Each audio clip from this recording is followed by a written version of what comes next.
The battle continues in the lives of people, everyday people, people like you and me. Not just in the news, not just in the halls of the government. I wasn't born in this fight. I didn't grow up around guns. In fact, I didn't even like them. I was scared of them. I wouldn't even let my children play with them. I wouldn't even let my kids even around any other toy guns. I was that bad. But life gave me a choice. I could stay scared, or I could find my strength, and I did. In this community, I choose to fight. A decade ago, I began this journey as a woman who made the decision to protect herself and her family. And that decision changed everything for me. Soon after, I started hearing other women say the same thing. I'm scared. I don't know where to start. I don't want to do this alone. They had stories. That's when I found Armed Women America, Women for Gun Rights. Those communities helped me find my voice and my purpose. And it led me straight to Gun Owners Action League, where today I serve as the Director of Outreach and Women's Programs. I proudly teach others to do what I once thought I never could. Not just how to shoot, but how to stand, how to speak, how to own their own place in this movement. Every woman I met in this community has a reason, a why. And maybe some of you have a reason now that you're thinking about, your why. I want you to think of that. What is your why? Some train because they've been hurt. Some train so they will not be hurt. Some do it for fun, and some do it for peace of mind. But every story matters. That's what changed me.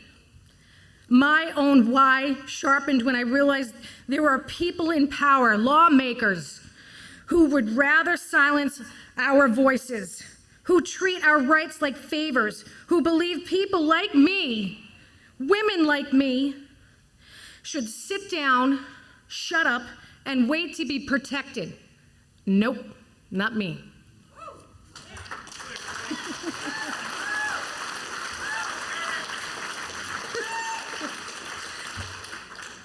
I showed up, I stood up at every single Representative Michael Day's listening tour. Anybody went to that? They weren't listening, just saying, they weren't listening. I made sure that I went to as many listening tours as I possibly could because I wanted them to look in my eye. I wanted them to know who I was. I will not be quiet.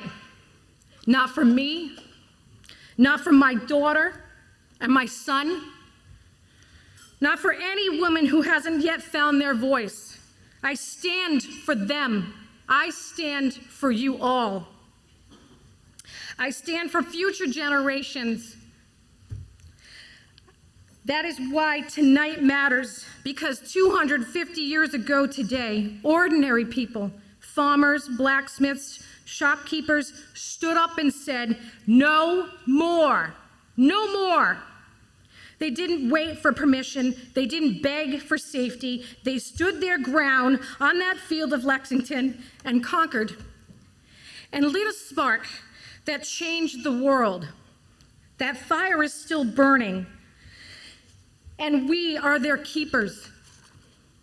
As a woman, mother, and instructor, as an advocate, this date reminds me freedom isn't a chapter in history. It's something we lived. It's something we protect. Freedom doesn't survive by accident. It survives because people like you show up, speak out, and refuse to back down. Amen. Amen. I want to thank the people who made tonight possible. All my volunteers, can you please stand up?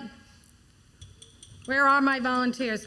Come on, ladies, gentlemen, John, stand up. You guys rock.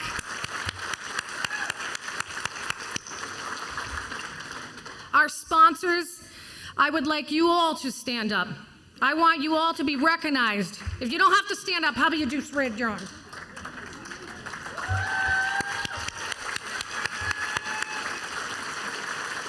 Our amazing speakers that said, I can't miss this event. You all are rock stars, and every single day you make a difference. People listen, and the more that we talk and the more that we shout out, people are paying attention, I promise. So let's thank them for being here tonight.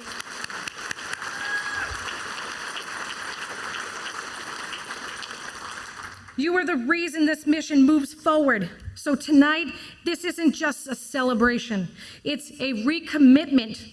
Now, let's honor the courage of the past, let's claim the power of our present, and let's protect the promise of our future. And in spirit, I invite you all to stand with me. Let's recite the words that fuel our fight and define the purpose of the Second Amendment. I want you to say this loud. Let's do this together. Let's say it out loud. Our voices is now the shot heard around the world. Let's make the Sons of Liberty proud. A well-regulated militia being necessary to the security of a free state. The right of the people shall not be infringed. Woo! Thank you.